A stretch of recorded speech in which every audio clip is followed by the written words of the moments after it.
বিয়ের আগে আমি অনেক কিছুই খেতাম না, কোনো ধরনের তরকারি না, সবজি না, মাছ ভুনা, মাছ ভাজা, সাথে একটু আলু ভাজি, ডাল, এটা হলেই হয়ে যেত। তো যখন বিয়ে হয় তখন থেকে আমি আস্তে আস্তে অন্যান্য তরকারি খাবার খাওয়া শিখি।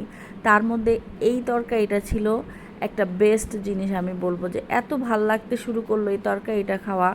আমার ননাস রান্না করে পাঠাতো মাঝে মধ্যে চিংড়ি মাছ দিয়ে। তো চিংড়ি মাছটা প্রথমে আমি আজকে সেই রান্নাটাই করছি। চিংড়ি মাছটা প্রথমে আমি আগে পেঁয়াজের সাথে একটু হালকা ভেজে নিয়েছি। তার মধ্যে আদা রসুন, ধনিয়া গুঁড়া, হলুদ মরিচের গুঁড়া দিয়ে একটু ভালো মতো কষিয়ে নিয়েছি। তরকারিটা যখন ভালো মতো একদম কষে তেল ছেড়ে দিবে চিংড়ি মাছটা থেকে, তার মধ্যে একটু ঝোল ছেড়ে নিব আগে।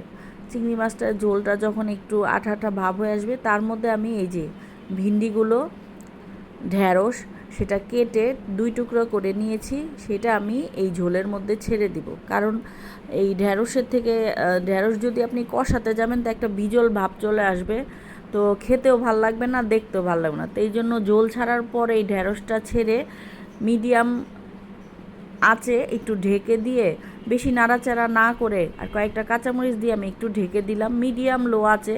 এটা আস্তে আস্তে সিদ্ধ হয়ে যাবে এবং সিদ্ধ হয়ে নামানোর সময় একটু ধনিয়া পাতা দিলে এই তরকারিটা যে কী সুস্বাদু।